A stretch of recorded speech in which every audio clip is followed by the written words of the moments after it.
الرحمن الرحیم الحمدللہ علی ما انعم ولہ الشکر علی ما الہم والصلاة والسلام علی حبیبہ ونجیبہ ابی القاسم محمد وعلی آلہ الطیبین الطاہرین المعصومین الذین اذہب اللہ عنہم الرجس وطہرہم تطہیرا واللعنۃ الدائمۃ علی اعدائہم اجمعین۔ آج آپ عزیزان کی خدمت میں جو موضوع عرض کرنا ہے وہ ہے نظریہ مہدویت از نظر امام خمینی رحمۃ اللہ علیہ، کیونکہ عن قریب امام خمینی رحمۃ اللہ علیہ کی برسی بھی ہے۔ اس حوالے سے ہماری ذمہ داری بنتی ہے کہ ہم امام خمینی رحمۃ اللہ علیہ کی افکار اور ان کے نظریات کو سمجھیں۔ امام راحل امام خمینی رحمۃ اللہ علیہ ایک عظیم انقلابی شخصیت ہیں، فقیہ ہیں، فیلسوف ہیں، عارف ہیں اور واقعی وارث ہیں انبیاء علیہ الصلوۃ والسلام کے اور ائمہ ہدیٰ علیہ الصلوۃ والسلام کے۔ امام خمینی رحمۃ اللہ علیہ گزشتہ صدی کے عظیم مفکر ہیں اور در حقیقت امت مسلمہ کو انہوں نے نجات کا ذریعہ بتایا، امت مسلمہ کے امراض کی تشخیص دی، ان کی کون کون سی مشکلات ہیں جس وجہ سے امت مسلمہ ذلت اور رسوائی کا سفر طے کر رہی تھی۔ تو امام نے ان امراض، ان مرضوں کو تشخیص دیا اور اس کے بعد ایک بہترین طبیب ہونے کے عنوان سے امت کا علاج کیا اور وہ جو مشکلات تھی ان کو پوری توانائیوں کے ساتھ دور کیا اور اپنی زندگی میں انقلاب اسلامی کو برپا کیا۔ امام کے افکار کے بہت سارے پہلو ہیں، امام خمینی رحمۃ اللہ علیہ کی افکار کے بہت سارے پہلو ہیں، کیونکہ عظیم شخصیت ہیں اور ان کے جو عمل ہیں، ان کی جو افکار ہیں، ان کے اوپر جتنا تبصرہ کیا جائے وہ کم ہے۔ لیکن میں نے یہ جو موضوع انتخاب کیا اس کے ساتھ امام مہدی علیہ الصلوۃ والسلام، تو اس کی وجہ یہ ہے کہ امام مہدی علیہ الصلوۃ والسلام کی شخصیت پہ مختلف اوقات میں حملے ہوتے ہیں۔ عالمی سطح پہ بھی امام مہدی عجل اللہ تعالی فرجہ کی شریف کی شخصیت پہ حملے کیے جاتے ہیں، اور اسی طریقے سے مختلف ممالک کے اندر، جس طرح خود پاکستان میں بھی ہمیشہ کچھ ایسے طبقات ہیں جن میں خبیث لوگ ہیں جو حضرت حجت ابن الحسن علیہ الصلوۃ والسلام کی اہانت کرتے ہیں، ان کی دشمنی جو ہے اس کا اظہار کرتے ہیں۔ تو ہمیں امام مہدی علیہ الصلوۃ والسلام کو سمجھنے کی ضرورت ہے، مہدویت کے نظریے کو سمجھنے کی ضرورت ہے۔ امام خمینی رحمۃ اللہ علیہ کی ایک جو بہت بڑی خصوصیت تھی وہ یہ تھی کہ امام مجدد دین ہیں۔ امام خمینی رحمۃ اللہ علیہ انہوں نے دین کے افکار کو، ان کے دین کے نظریات کو زندہ کیا، دوبارہ معاشرے میں احیاء کیا، اور خصوصاً تشیع کے اندر جو نظریات جن پہ تشیع کھڑی ہوئی ہے، جس طرح غدیر کا موضوع ہے، جس طرح عاشورہ کا موضوع ہے، جس طریقے سے خود مہدویت کا موضوع ہے، یہ بنیادیں ہیں تشیع کی۔ تشیع کے اندر مہدویت کا نظریہ بہت اہمیت کا حامل ہے، جس طریقے سے غدیر کا موضوع ہے، اسی طریقے سے عاشورہ کا موضوع ہے۔ ان کی تفسیر پوری تاریخ میں کیونکہ جو امپورٹنٹ چیز ہوتی ہے، ہمیشہ اس نقطے کو یاد رکھیں، اسی کے اندر گڑبڑ کی جاتی ہے۔ آپ دیکھیں آسمانی کتب کے اندر تحریف کی گئی، کیونکہ آسمانی کتابیں جو ہوتی ہیں وہ انسانی معاشروں کی ہدایت کے لیے ہوتی ہیں۔ زبور میں کیوں تحریف ہوئی؟ کیونکہ اس امت نے اسی کتاب کے ذریعے سے نجات پانی تھی، اس وجہ سے شیطانوں نے آ کے اس کتاب میں تحریف کی، کیونکہ کتاب الہی سے بڑھ کے تو امت کے لیے اور کوئی چیز نہیں ہوتی۔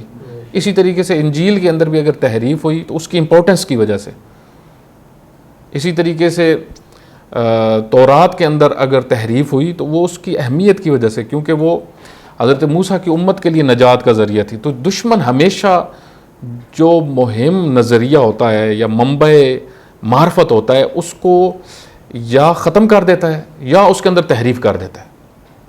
تحریف ہو جائے تو پھر بھی آپ اصلی بات سمجھ نہیں پاتے۔ اسی طریقے سے پوری تاریخ کے اندر آپ دیکھیں غدیر کے اندر مختلف طبقات نے تحریف کی نظریے غدیر میں، ٹھیک ہے، اپنوں نے بھی کی، غیروں نے بھی کی، دشمنوں نے بھی کی، سب نے کی غدیر کے نظریے، کیونکہ نظریہ غدیر بہت مہم ہے تاریخی لحاظ سے بھی، اور خود امت مسلمہ کی حیات میں اس کا بڑا اثر ہے۔ دیکھیں امتوں کی زندگی انہی نظریات میں ہے، انہی نظریات میں امتیں تربیت پاتی ہیں۔ اگر امت کو غدیر کا نظریہ پتہ چل جائے صحیح درست طریقے سے تو یہ حالات نہ ہوں جو آج ہم دیکھ رہے ہیں۔ عاشورہ، اگر صحیح عاشورہ زندہ ہو جائے، معاشرے کے اندر ظلم ہی ختم ہو جائے، کوئی فرعون حکومت نہ کر سکے، کوئی یزید معاشرے کے اندر سر نہ اٹھا سکے، اگر عاشورہ کا صحیح نظریہ معاشرے کے اندر پہنچا دیا جائے۔ اور آپ دیکھیں امام خمینی رحمۃ اللہ علیہ نے انہی بنیادوں پہ انقلاب اسلامی کو برپا کیا۔ مہدویت کا نظریہ بھی انہی نظریات میں سے ہے جس کے اندر تحریف ہوئی، اور امام خمینی رحمۃ اللہ علیہ نے اس نظریے کو اس طرح آ کے پیش کیا، ایک تو اس نظریے کی اصلاح کی، دوسرا اس نظریے مہدویت کو اس طریقے سے آ کے پیش کیا جیسے یہ ہماری زندگیوں کا حصہ ہے۔ یعنی شیعہ در حقیقت شیعہ کی حیات انہی نظریات کی اصلاح پہ ہے، جب وہ اس نظریے کو درست سمجھیں، اور پھر معاشرے کے اندر وہ حرکت آتی ہے، بیداری آتی ہے۔ ابھی آپ دیکھیں کیونکہ ہم درست، ہمارے معاشرے میں ایک بڑی تعداد مہدویت کا نظریہ درست نہیں سمجھتی، اس وجہ سے جامد ہیں، سوئے ہوئے ہیں، ان کے اندر کوئی کسی قسم کی حرکت نظر نہیں آتی۔ امام خمینی رحمۃ اللہ علیہ نے جب درست نظریے منتقل کیے، مشرب ناب آپ جس کو کہہ سکتے ہیں علامہ اقبال کے بقول، جب مشرب ناب پاکیزہ اور پاک مشروب ان کے اندر گیا، حرکت آ گئی۔ اس وجہ سے آپ دیکھیں کسی بھی جوان کو صحیح آئیڈیالوجی مل جائے، اس کی زندگی میں تبدیلی آ جاتی، اس کی زندگی سے سستیاں، بیکار ہونا، یہ سب ختم ہو جاتا۔ ایک تو قرآن کریم کی روشنی میں چند آیات آپ کی خدمت میں مہدویت کے عنوان سے عرض کرتا ہوں۔ ویسے مہدویت کا موضوع جو ہے قرآن کی آیات کی روشنی میں اس کے اوپر تفصیل سے بحث ہے، اہل سنت نے بھی کی ہے، شیعہ نے بھی کی ہے، احادیث میں خصوصاً اہل سنت نے پھر اور شیعہ نے بہت تبصرہ کیا ہے، کیونکہ اہل سنت کے ہاں بھی امام مہدی علیہ الصلوۃ والسلام کا احادیث کے اندر کثرت سے ذکر ہے جس طرح شیعہ کے ہاں، لیکن شیعہ کے ہاں ذرا اس موضوع کو زیادہ وسعت سے بیان کیا گیا کہ اس کی خاص اہمیت کی وجہ سے۔ آیات میں چند جو ہے وہ آپ کی خدمت میں عرض کرتا ہوں جو معروف آیات ہیں۔ ویسے تو بہت ساری آیات جن کی تفسیر اور تعویل جو ائمہ علیہ الصلوۃ والسلام نے کی وہ مہدویت سے متعلق ہے، لیکن معروف آیات میں مثلا خود سورہ انبیاء کی 105 نمبر آیت ہے وَلَقَدْ كَتَبْنَا فِي الزَّبُورِ مِن بَعْدِ الذِّكْرِ أَنَّ الْأَرْضَ يَرِثُهَا عِبَادِيَ الصَّالِحُونَ، یعنی اللہ تعالیٰ فرماتا ہے کہ ہم نے ذکر میں ہم نے زبور میں لکھ دیا ذکر کے بعد کہ زمین جو ہے اس کے وارث صالحین ہوں گے، صالح بندے، یہ ہمارا قانون ہے۔ اللہ تعالیٰ اپنی سنت بیان کر رہا ہے کہ ہم نے زمین کا وارث کن کو بنانا ہے؟ صالحین کو بنانا۔ یا اسی طریقے سے سورہ قصص کی 5 نمبر آیت ہے وَنُرِيدُ أَن نَّمُنَّ عَلَى الَّذِينَ اسْتُضْعِفُوا فِي الْأَرْضِ وَنَجْعَلَهُمْ أَئِمَّةً وَنَجْعَلَهُمُ الْوَارِثِينَ، ہم یہ چاہتے ہیں، ہم نے یہ ارادہ کیا ہے کہ ہم احسان کریں کمزور لوگوں پہ، مستضعفین جن کو زمین پہ کمزور کر دیا گیا، جن کا حق لے لیا گیا، ان کے حقوق ان سے لے لیے گئے، ان کو مستضعفین کہتے ہیں۔ امام خمینی رحمۃ اللہ علیہ نے اس تعبیر کو بہت زیادہ استعمال کیا۔ وہ فرماتے تھے یہ انقلاب ہی مستضعفین کا انقلاب ہے، پوری دنیا کے مستضعفین، پوری دنیا میں جو کمزور ہیں، جن کے حقوق لیے جا رہے ہیں، یہ انقلاب اسلامی ان کے لیے جو ہے وہ آپ سمجھ لیں کہ ایک بشارت ہے ان کی حرکت کے لیے۔ جس طریقے سے آپ دیکھیں مہدویت کا نظریہ جو ہے امید ہے نا، فرج، امید، یعنی جب مہدویت کا نظریہ انسان کے روح میں آتا ہے تو امید آتی ہے، پھر حرکت آتی ہے۔ نا امیدی سب سے زیادہ خطرناک چیز ہے جو اس ٹائم آپ دیکھ سکتے ہیں ہمارے معاشرے میں بہت زیادہ ہے، نا امیدی۔ وَنَجْعَلَهُمْ أَئِمَّةً، اور ہم چاہتے ہیں ان کو امام بنائیں، انہی کمزور لوگوں کو ہم امام بنائیں، یہ اللہ کی سنت ہے، لیکن شرائط ہیں، جب امتیں بیدار ہو جائیں، جب چاہیں یہ ارادہ کر لیں کہ ہم نے نسلوں کی امامت کرنی ہے تو پھر اللہ تعالیٰ ان کو امام بناتا ہے۔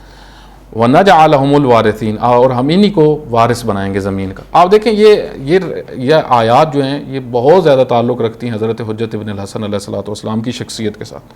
اس وجہ سے جب آپ امام کی زندگی پڑھیں گے تو آپ کو یہ آیات وہاں پہ بہت زیادہ ملیں گی. خود ائمہ علیہ الصلوۃ والسلام نے ان کی تفسیر میں اور تعویل میں جو ہے وہ ان آیات کو پیش کیا ہے مہدویت کے عنوان سے.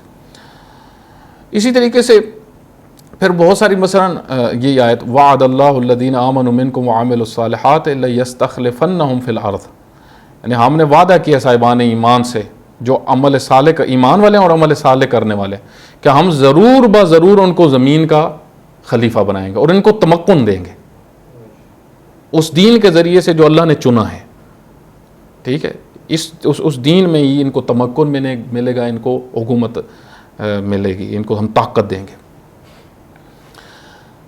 آپ دیکھیں یہ آیات جو ہیں یہ ساری کی ساری آیات امام خمینی رحمۃ اللہ علیہ نے ان سے استدلال کیا ہے مہدویت کے عنوان کو. جو میں نے آپ کی خدمت میں عرض کی نا کہ انہوں نے دوبارہ آ کے اس مہدویت کے نظریے کو زندہ کیا اور اس کو روح میں، قوموں کی روح میں ڈالا مہدویت کے نظریے. اس وجہ سے جب صحیح نظریہ آیا، ویسے بہت سارے شیعہ کے ہاں بھی یہ اس قسم کے نظریات موجود تھے. آپ اگر پڑھیں جو تحریفی مہدویت کے تحریفی نظریات ہیں، مثلا اس میں ایک بنیادی ترین نظریات کچھ میں آپ کو بتاتا ہوں جو عمومی شیعہ کمیونٹی کے اندر کچھ لوگوں نے منتقل کیے. ایک یہ کہ ہمارا اجتماعیات سے کوئی تعلق نہیں، معاشرے کو ٹھیک کرنا، معاشرے کی اصلاح کرنا، اس سے ہمارا کوئی تعلق نہیں. امر بالمعروف و نہی عن المنکر یہ ہمارا وظیفہ نہیں ہے. یہ ان کا وظیفہ ہے جن کے پاس طاقت ہے، کیونکہ ہمارے پاس طاقت نہیں ہے، اس وجہ سے یہ ہمارا کام نہیں. ہم کیا کریں؟ امام زمانہ علیہ الصلوۃ والسلام کے لیے دعا کریں، بس ہم بیٹھ کے دعا کریں. وہ جو کام معاشرے کی اصلاح کا کرنا ہے وہ کس نے کرنا ہے؟ امام زمانہ علیہ السلام نے کرنا ہے. اس وجہ سے آپ دیکھیں بہت سارے لوگ کئی دفعہ دوست رابطہ بھی کرتے ہیں، وہ بات یہ پوچھتے ہیں، وہ کہتے ہیں کہ کیا کریں ہم مہدویت کے لیے راہ ہے، کیونکہ انبیاء علیہ الصلوۃ والسلام کی ساری محنتوں کا، ائمہ علیہ الصلوۃ والسلام کی سب محنتوں کا نتیجہ کہاں پہ؟ مہدویت کے نظریے میں، یعنی جہاں پہ عدل ہوگا پوری دنیا کے اندر، جو آرزو ہے انبیاء کی. امام زمانہ علیہ الصلوۃ والسلام نے عدالت کو آگے برپا کرنا ہے نا. آپ دیکھیں ان ساری محنتوں کا جو تسلسل ہے وہ اس کا نتیجہ لیظہرہ علی الدین کلہ کی صورت میں امام زمانہ علیہ الصلوۃ والسلام کے ہاتھوں سے ہوگا نا. تو یہ کہتے ہیں، بعض کہتے ہیں کہ یہ ان کی ذمہ داری ہے، یہ ہماری ذمہ داری نہیں. ہماری ذمہ داری صرف دعا کرنا ہے. جس طرح کربلا کے موضوع کے متعلق بعض کا ہے یہ نظریہ، وہ کہتے ہیں، اور اس کے اوپر شہید مطہر رحمۃ اللہ علیہ نے بھی ڈسکس کیا ہے، کہ وہ یہ کہتے ہیں کہ بعض لوگ جنہوں نے تحریف کی عاشورہ کے اندر، وہ کہتے ہیں کہ یہ صرف امام حسین علیہ السلام کی ذمہ داری تھی یزید کے خلاف اٹھنا. یہ امام کی خاص ذمہ داری، اس کو کہتے ہیں، ایک اصطلاح استعمال کریں، تکلیف شرعی ہے لیکن امام کی یہ خاص تکلیف شرعی ہے امام کی. اتنے بڑے ظالم نظام کے خلاف کھڑا ہونا ہمارا تھوڑی کام. اس وجہ سے ہمارا کوئی کام نہیں معاشرے کی یزیدیت سے ٹکرانا. یعنی اس کو محدود کر دیں صرف امام کے ساتھ. ٹھیک، پھر اس کے آگے دلیلیں کیا لے کے آتے ہیں؟ پھر بہت ساری دلیلیں بنائی ہوئی ہیں انہوں نے بھی، وہ انشاءاللہ کسی فرصت میں عرض ہوں گی.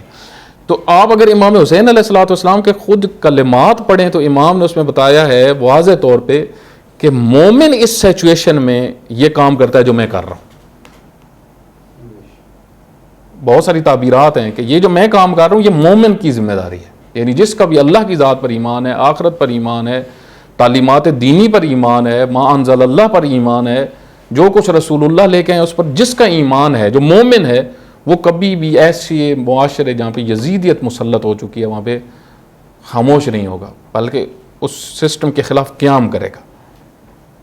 ٹھیک ہے، اب آپ توجہ کریں گے یہ طبقہ جو ہے انہوں نے، اچھا اب جب انہوں نے یہ افکار اس قسم کی منتقل کرتے ہیں، ہمارا کام صرف دعا ہے، تو پھر روایتیں بھی لے کے آتے ہیں. امام خمینی رحمۃ اللہ علیہ فرماتے ہیں کہ بھائی آپ قرآن کے سارے قوانین کو چھوڑ کے اپنی مرضی کی 2 روایات اٹھا لیتے ہو. پورے قرآن کو پڑھو، قرآن کیا بات کر رہا ہے؟ قرآن کہتا ہے معاشرے کی اصلاح کرو، قرآن کریم کہتا ہے معاشرے میں عادل ہونا چاہیے، قرآن کریم کہتا ہے انبیاء علیہ الصلوۃ والسلام عادلانہ نظام بنانے کے لیے. آپ لوگ کہتے ہیں ہم نے کچھ نہیں کرنا. قرآن کریم نے مومنین کی اتنی ذمہ داریاں بیان کی ہیں، روایات میں اتنی بیان ہوئی، وہ سب آپ نے سائڈ پہ کر دی، اپنی مرضی کی 2 روایات. تو امام خمینی فرماتے ہیں ایسی روایات جو آپ کو قرآن کے خلاف چلا رہی ہیں اور ان سارے، تو وہ تو ائمہ علیہ الصلوۃ والسلام نے خود فرمایا کہ ان کو تو دیوار کے ساتھ مار دو. ٹھیک ہے، ان روایات کی تو کوئی حیثیت ہی نہیں. وہ عبارات میں آپ کے سامنے پڑھتا ہوں امام خمینی رحمۃ اللہ علیہ. آپ دیکھیں یہاں ایک یہ ہے، ایک تحریفی نظریہ، بہت بدترین نظریہ جو مہدویت کے متعلق، وہ کیا ہے؟ بہت بدترین سوچ جو بہت سارے ممالک میں ڈالی گئی لوگوں کے اندر، منحرف لوگوں نے. وہ کہتے ہیں کہ حدیث میں آیا ہے کہ امام مہدی علیہ الصلوۃ والسلام اس وقت آئیں گے جب زمین ظلم اور جور سے پر ہو چکی ہوگی. کما ملئت ظلمن و جورا، یعنی امام زمانہ علیہ الصلوۃ والسلام زمین کو پر کریں گے عدل اور کس سے؟ جیسے کہ وہ پر ہو چکی ہوگی ظلم اور جور سے. وہ کہتے ہیں، اب یہ جو منحرف لوگ ہیں وہ کہتے ہیں ظلم اور جور سے پر ہو چکی ہوگی نا، اس کا مطلب معاشرے میں جتنا ظلم بڑھے گا اس وقت امام آئیں گے. تو ظلم تو گناہ بھی ظلم ہے، مثلا قتل کرنا بھی ظلم ہے، فراڈ بھی ظلم ہے، گناہوں کا بڑھ جانا بھی ظلم ہے. ٹھیک ہے، ظلم آپ دیکھیں کتنے ظالم حکومتیں بھی ہر چیز ظلم، جو عادل سے ہٹ کے سب کچھ کیا ہے؟ ظلم ہے. تو وہ کہتے ہیں یہ ظلم خود کرو. کتنی خطرناک سوچ آپ دیکھیں، خود کرو، جتنے گناہ کر سکتے ہو کرو تاکہ امام مہدی آئیں. دیکھیں اب یہ بھی ایک سوچ، جس طرح وہ ایک مغربی اسکالر ہے نا، تو وہ کہتا ہے جتنے ننگے ہو جاؤ اتنا بہتر ہے. ٹھیک ہے، انسان کی راحت اس سکون اسی میں ہے. جتنا ننگا ہو جائے انسان، جتنا جو ہے وہ فحاشی پھیلائے، جتنا یعنی گندگی پھیلائے، اتنا ہی سکون اس کو آتا ہے. یہ باقاعدہ نظریات ہیں، تھیوریز ہیں ان کی. ٹھیک ہے، اسی طریقے سے ہر مکتب کے اندر اور مذہب کے اندر لوگ ہوتے ہیں کہ جو اس قسم کے انحراف جن کے اندر، جب وہ مکتب کو نہیں پڑھتے، درست طریقے سے قرآن کریم کی آئیڈیالوجی اور نظریات کو نہیں پڑھتے، اور امام خمینی رحمۃ اللہ علیہ اور علامہ اقبال رحمۃ اللہ علیہ اور جمال الدین افغانی رحمۃ اللہ علیہ اور ایسے بڑے مفکرین جو مفکر ہیں ان کے ساتھ جب نہیں جوڑتے، یا جس طرح شہید مطہری رحمۃ اللہ علیہ ہیں یا شہید باقر الصدر رحمۃ اللہ علیہ ہیں، یہ مفکر ہیں، یہ فکر دینے والے لوگ ہیں. یہ آپ ان کو پڑھیں گے آپ کے اندر چارجنگ ہو جائے گی. جس طرح موبائل کی بیٹری ڈاؤن ہو جاتی ہے نا، انسانوں کی بھی بیٹری بھی اسی طرح ڈاؤن ہو جاتی ہے.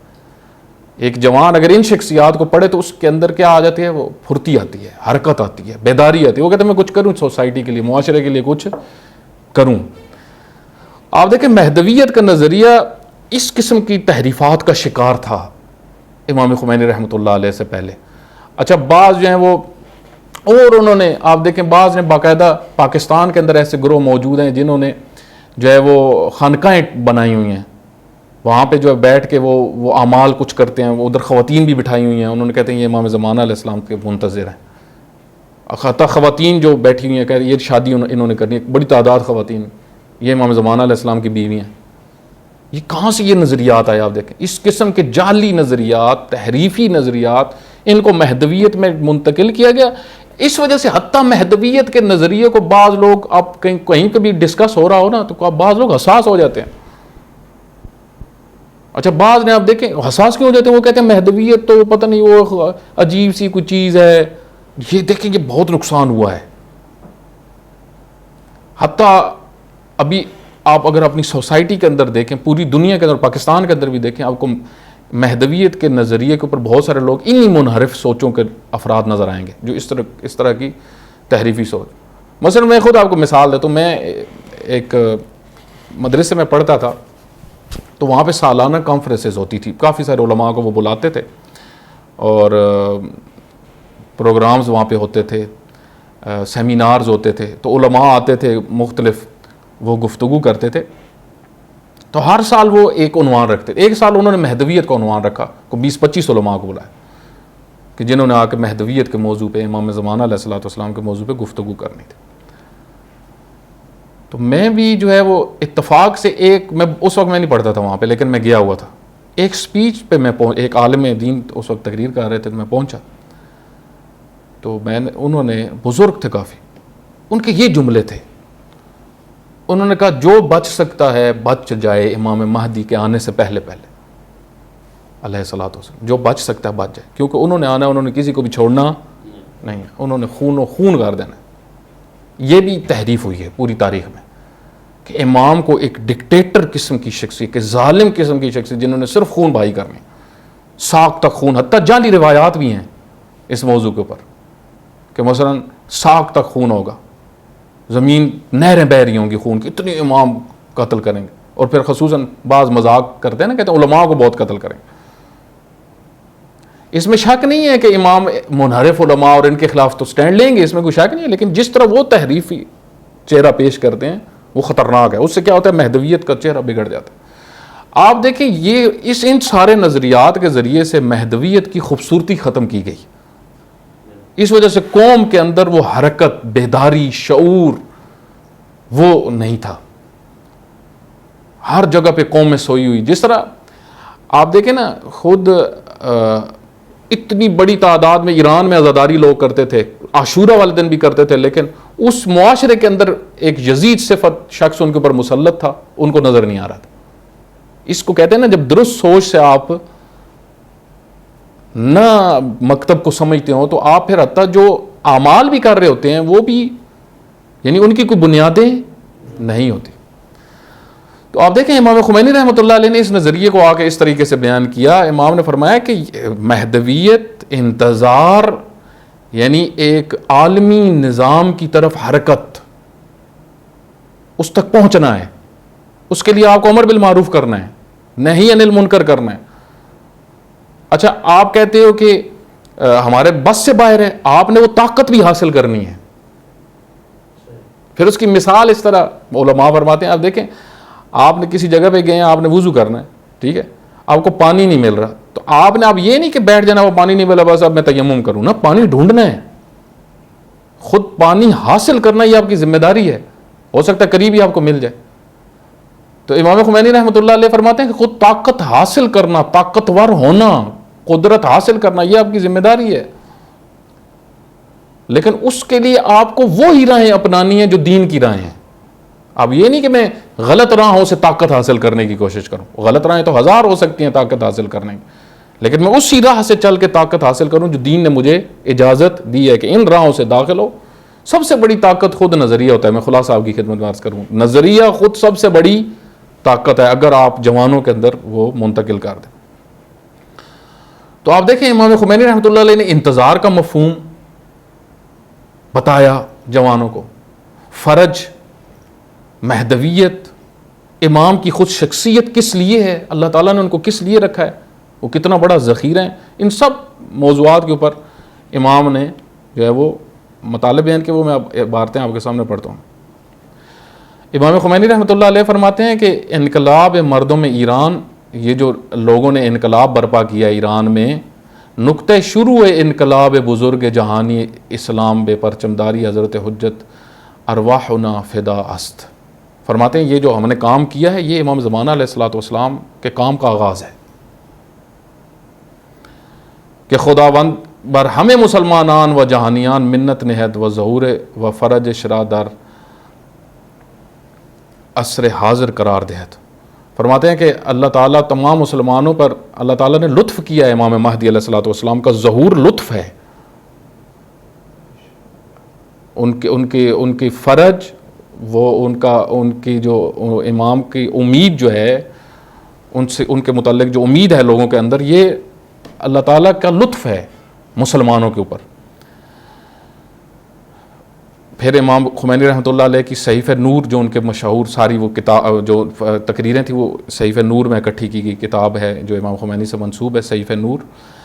اس کی جلد نمبر 16 میں امام خمینی رحمۃ اللہ علیہ کی یہ تعبیر موجود ہے, امیدوار ہم کہ این انقلاب یہ کہ انقلاب جہانی بے شوت و مقدمہ برائے ظہور بقیت اللہ ارواحنا لہ فدا باشد. میں امیدوار ہوں کہ یہ انقلاب ایک انقلاب جہانی ہو اور مقدمہ ہو ظہور بقیت اللہ کے لیے, ارواحنا فدا. پھر فرماتے ہیں کہ دست عنایت خدا تبارک و تعالی بر سر این ملت کشید شدہ است و ایمان آنہارا تقویت فرمودہ است کہ یہ کی از علائم ظہور بقیت اللہ ارواح و نفدہ است. فرماتے ہیں اللہ تعالیٰ نے ہماری اس قوم کے اوپر, یعنی ایرانی قوم کے اوپر لطف کیا, مہربانی کی, ان کا ایمان مضبوط ہو گیا. اور یہ ایمان کی طاقت یہ علامتوں میں سے ہے ظہور کی. جتنا ایمان معاشرے کا بڑھتا جائے گا, مومنین کے ایمان میں اضافہ ہوتا جائے گا, آپ سمجھ لیں کہ اتنا ہم قریب ہو رہے ہیں ظہور کے. کیونکہ سب سے بڑی رکاوٹ کیا ہے ظہور میں؟ ایمان ہی نہیں ہے. لوگوں کا ایمان ہی نہیں ہے, بہت کمزور ہیں. اسی طریقے سے چند اور تعبیرات ہیں, وہ بھی میں عرض کرتا ہوں.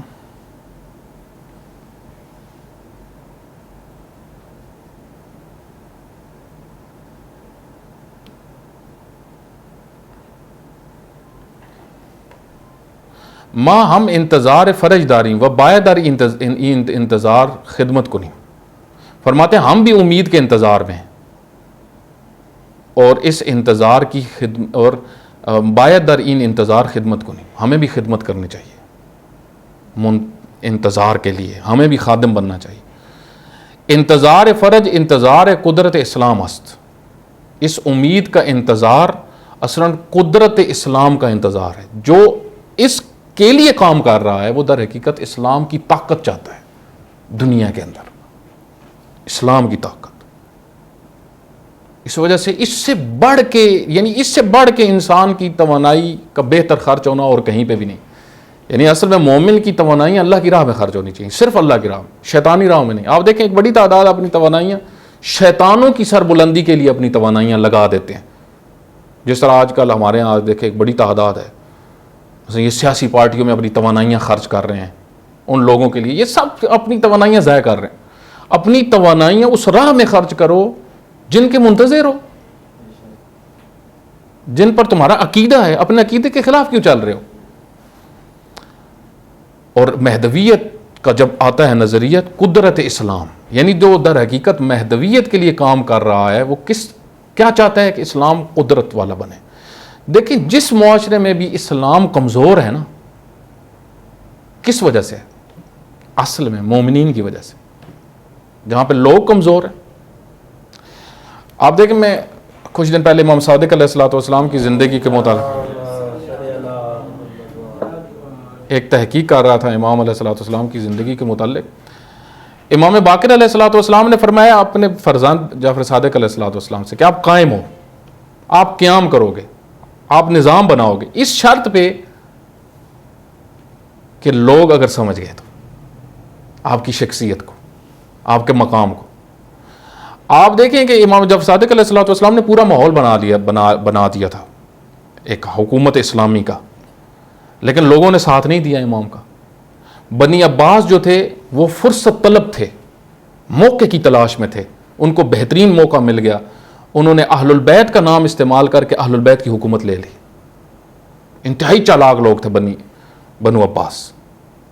امیر المومنین کا نام لیا, ٹھیک ہے. لوگوں سے کہتے تھے کہ ہم اہل البیت کے حق کے دفاع کے لیے, ان کے اوپر جو ظلم ہوا ہے اس کو ختم کرنے کے لیے, ٹھیک ہے, ہم رضا آل محمد کے لیے, یہ ان کے شعار تھے, آل محمد کی رضا حاصل کرنے کے لیے ہم سب کچھ کر رہے ہیں. لیکن آپ دیکھیں انہوں نے, لوگ ان کے ساتھ مل گئے, ان کی باتوں میں آ گئے, ان کے دھوکے میں آ گئے. امام علیہ الصلوۃ والسلام لوگوں کو سمجھاتے رہے لیکن لوگ متوجہ نہیں ہوئے. اس کا نتیجہ کیا ہوا کہ اب دشمن کو تو سمجھ آ چکی تھی کہ امام جعفر صادق علیہ الصلوۃ والسلام مضبوط ہو چکے ہیں. اس وجہ سے جو ہی امام جعفر صادق علیہ الصلوۃ والسلام کی شہادت ہوئی تو ظالموں نے دو کام ایسے کیے جس سے تشیع کو نقصان ہوا, اور وہ خود تشیع شیعہ کی کمزوریوں کی وجہ سے ہوا. ایک, انہوں نے امام کی زندگی میں ہی فرقہ بنا دیا اسماعیلی, اور خصوصاً جب امام جعفر صادق علیہ الصلوۃ والسلام دنیا سے گئے تو اسماعیلی فرقہ بہت زیادہ پھیلنا شروع ہو گیا, یعنی شیعہ کو توڑا. امام جعفر صادق علیہ الصلوۃ والسلام نے اپنی زندگی میں بتایا, ان کی زندگی میں اسماعیل فوت ہو گئے تھے. امام علیہ الصلوۃ والسلام نے لوگوں کو پھر بتایا کہ دیکھو اسماعیل دنیا سے چلے گئے, لیکن پھر بھی شیعہ کے اندر ایک انحرافی گروہ وجود میں آ گیا, اسماعیلی.